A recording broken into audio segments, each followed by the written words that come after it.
અંકલેશ્વરમાં પેટ્રોલ અને ડીઝલની અછત સર્જાતી હોવાથી અફવાના પગલે વાહન ચાલકોની ધીરજ ખૂટી ગઈ હતી અને તેઓએ પેટ્રોલ ડીઝલ માટે પેટ્રોલ પંપ ઉપર લાઈન લગાવી દીધી હતી। જોકે પેટ્રોલ પંપ સંચાલકો અને પોલીસે પેટ્રોલ ડીઝલનો પૂરતો જથ્થો ઉપલબ્ધ છે અને અફવાઓથી દૂર રહેવા અપીલ કરી છે। મિડલ ઈસ્ટમાં ચાલી રહેલ યુદ્ધની પરિસ્થિતિના પગલે અંકલેશ્વરમાં પેટ્રોલ અને ડીઝલની સપ્લાય ઉપર અસર થવાની અફવાઓના કારણે લોકોમાં ગભરાટનું વાતાવરણ સર્જાયું છે।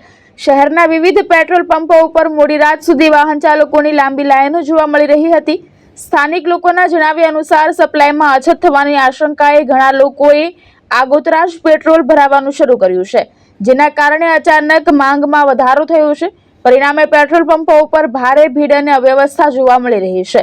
આ તરફ સરકારે પણ સ્પષ્ટ કર્યું છે કે રાજ્યમાં પેટ્રોલ ડીઝલનો પૂરતો જથ્થો ઉપલબ્ધ છે અને સતત મોનિટરિંગ કરવામાં આવી રહ્યું છે। લોકોને અફવા ઉપર ધ્યાન ન આપવા જણાવવામાં આવ્યું છે। અંકલેશ્વર પોલીસ દ્વારા નાગરિકોની નમ્ર અપીલ કરવામાં આવી છે। પેટ્રોલ ડીઝલ અને ગેસનો પૂરતો જથ્થો ઉપલબ્ધ છે। સોશિયલ મીડિયા ઉપર ફેલાતી અફવાઓથી ગભરાઈને પેટ્રોલ પંપ પર ભીડ ન કરવા અપીલ કરી છે। પેટ્રોલ પંપ પર બિનજરૂરી લાઈનો, ટ્રાફિક અને વ્યવસ્થા બગડી શકે છે। ધર્મેશ રાણા, દ્રષ્ટિકોણ ન્યૂઝ, અંકલેશ્વર।